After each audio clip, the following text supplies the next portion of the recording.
he really embedded himself within a very deep right-wing bubble surrounded by conservative MMA people and conservative comedians. And then eventually that parlayed into conservative billionaires and conservative politicians.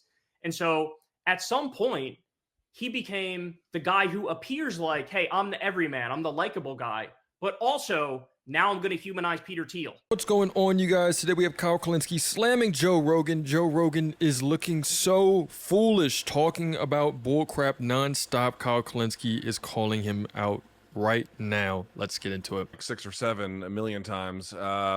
He was very friendly to me, but obviously I was on to talk MMA. I wasn't on to talk anything else. We talked a little bit of extra stuff, but we talked a little bit of Monopoly, but mostly MMA. And I was not back on after talking about the UFC's Monopoly, which is, I don't think, a coincidence. But that's right. Yeah, Dana White. He's close with Dana. Yeah, but I guess my question is, I certainly understand your objections, but make the case for me about going hard at him. I mean, I think the impact that he has on the body politic is horrendous, right? Here's this guy who I sat across from, like you said, 5-6 times, however many times it was. And I would make left-wing arguments. He would nod in agreement to those arguments. I would leave thinking, Joe's a good guy. Joe kind of understands, where I'm at politically, and he's somewhat similar. He supported Bernie Sanders at one point. And so it felt like his contribution to the body politic was a net positive. But then over time, he really embedded himself within a very deep right-wing bubble surrounded by conservative MMA people and conservative comedians. And then eventually that parlayed into conservative billionaires and conservative politicians. And so at some point, he became the guy who appears like, hey, I'm the everyman, I'm the likable guy, but also now I'm going to humanize Peter Thiel.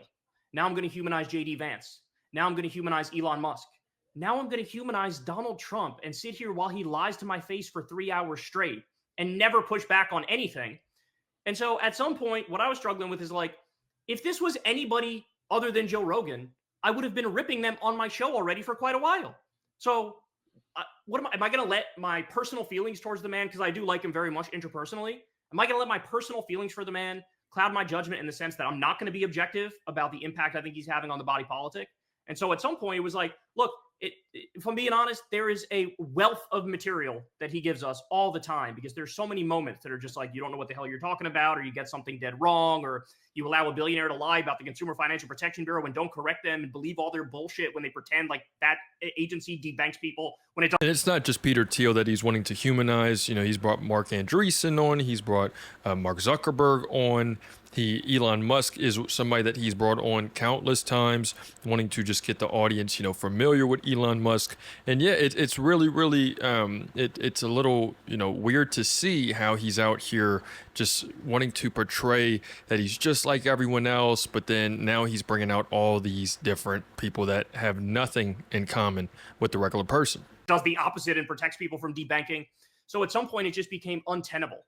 And so now in this moment, you can kind of see it in real time that Joe and a lot of his other comedian friends, they're vibe masters, right? They sense the vibes in the country and they feel like, okay, Trump's really not that cool anymore.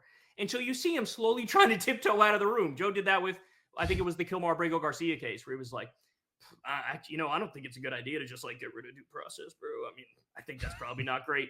But like, it'll be that, like a little thing, mild comment against Trump, and saying Trump's name.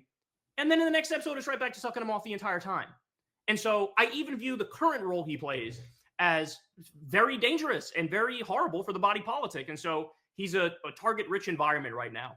And I wouldn't change anything about how I approach that situation, because I do feel like that I was really kind to him for really long. And if anything, people could critique me in the sense that they say, you took too long before you really opened up to go after him. I mean, I would disagree with that. I really think I went on the timeline that I thought was best.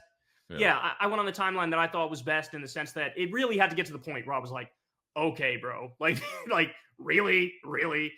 So it took me a while, but when I finally got there, yeah, I mean, it just, I have to treat him like the powerful media figure he is. I mean, he was the #1 podcast in the country for a very long time. He's been dethroned by the Midas Touch guys, who are an anti-Trump podcast, by the way. But yeah, I don't think I changed anything about how I approached it. I have to say, I don't. The one thing I just don't understand about the Rogan support, again, is independent of like the work he does with UFC, is simply that like people say, oh, the left pushed him in this direction, like he doesn't have his own agency. First of all, that I just really object to. But more to the point, like I was actually going back and looking at this. He had like absolute cretins like Stefan Molyneux. I think I'm pronouncing his last name right. Yeah. Several times on during the Obama years. This seems to me something he was like very curious about this long before I think I saw that 2011, 2012. And for anyone who doesn't know who Stefan Molyneux is, he's a commentator, like one of these. He's just a podcaster, and he amplifies scientific racism.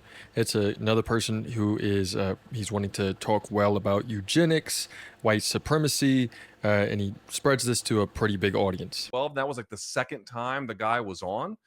To me, it seems like there's been an inherent drift, an inherent political leaning or persuasion or pull that has taken him in, I guess, incrementally.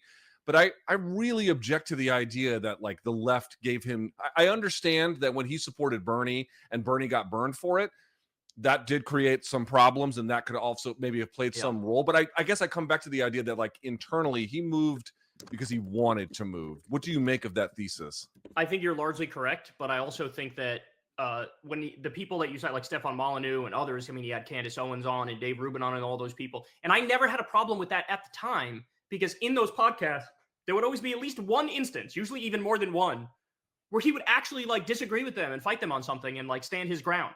And so it felt like this is an honest actor who's like, yeah, he has the person on. Maybe he finds them interesting. It doesn't necessarily mean he agrees with them on all these different things. And there were, he fought with Milo Yiannopoulos. He fought with Candace Owens. He argued with Stefan Molyneux. He argued with a lot of these people, argued with Ben Shapiro. And so it felt like he's an honest actor trying to like navigate his way through. And then eventually, to your point, however he got to the place, he ended up in a very, very bad place. And I think part of his radicalization involved COVID. I think that when COVID hit, he kind of went full COVID libertarian and COVID conspiracy theory type. But that's also bullshit, because if there was one thing that used to define his politics before all of that, is he had a pretty healthy skepticism of power. But he wasn't anti-vaccine. He became anti-vaccine during COVID. This is what I mean. Like there seems to be like a fundamental transformation about core principles that somehow got transformed, or I should say changed anyway, along the way. I understand that COVID had a lot of effects on a lot of different people in a lot of different ways, and I can respect that. But I don't know, man. I also think it's about owning the libs too. Like when you're surrounded in that environment where everybody around you is very pro-Trump and very right-wing, and your media diet becomes fully right-wing, and all the comedians are right-wing, and all the MMA fighters are right-wing, at some point it's like, if you're in that environment all the time, you start thinking, well, that makes sense. And you start talking. Which is why I think it's important for people who watch, who may watch the news, not to watch one or the other too much. I think that it's important to have a healthy skepticism, to have, what am I seeing this for? We'll see a lot of things in the news that are pushed that'll want to sway us one way or another. That's the entire thing, because then they can sway you into, a rabbit hole. The next thing you know, now you're supporting something that is going to be taken away your rights as a fellow worker, as somebody who is in America supporting the backbone of America. You have someone who could be undercutting you without you even really knowing, because now you have to support them as a team. I mean, you can see that that's the case with a lot of people voting or, saying, hey, look, this big, beautiful bill, this is a great thing. And it's like, well, I mean, have you even seen what it's about? So yeah, I mean, it's important to keep a healthy skepticism. Talking more about Hunter Biden and Nancy Pelosi than you ever will about Trump. Trump can set up a scam meme coin and rip off his own supporters. Trump can do a deal with Saudi Arabia and make money from them, and he can, whatever, build a thing in Qatar and build a thing in Oman, and all of a sudden, like, you don't look at that, you don't analyze that. It's all about Hunter Biden and Nancy Pelosi, and he can't break free. I think it has a lot to do with, yes, internal changes, but also friend group type stuff. Also, I think the right is much better at creating narratives and hammering away on them, and I think he got sucked into that. But it became really like just pathetic when he sat across from Trump and let Trump just brazenly lie to his face so many times. I mean, Trump said to him, to his face, he said, I never said lock her up about Hillary. I never said lock her up about Hillary. Cut to, the 17 instances back to back of him saying it and saying it literally at rallies and using it as like a campaign slogan. So there we have it, you guys. Kyle Kulinski going after Joe Rogan. My take on it personally is that Joe Rogan is out here just getting caught in the right-wing BS. You have a lot of guys like Joe Rogan that specifically decided to, you have a lot of people that never really trusted the government in the first place due to just, the different parties really going back and forth, not really worthy of trust. I mean, you have people bailing out during 2008. You had Barack Obama, bailing out a lot of people with the Wall Street, with that entire thing. I mean, that's sort of going against the workers. You had Bill Clinton. So you have a lot of people that were starting to break away from the democratic state of mind. And then now you have, you don't really have people trusting the right side either, for good reason as well. And they're sitting here wondering who's here, who's who, and what's what. You have Donald Trump coming in as this guy he pays for his own stuff. He's not going to be the one to get, bought out. He's not going to be, compromised whatsoever, when little do they know he's a part of this entire system, maybe a lot bigger part than what they were aware of. So I think that's how people get caught up with this Donald Trump train. They're looking for a savior. They believe that they found one, especially this, this white Christian guy who they can relate to. And yeah, I mean, it's just, that's sort of exactly how they were able to get all these people on Donald Trump's side. Let me know what you guys think in the comments. So it's another day in the progressive way.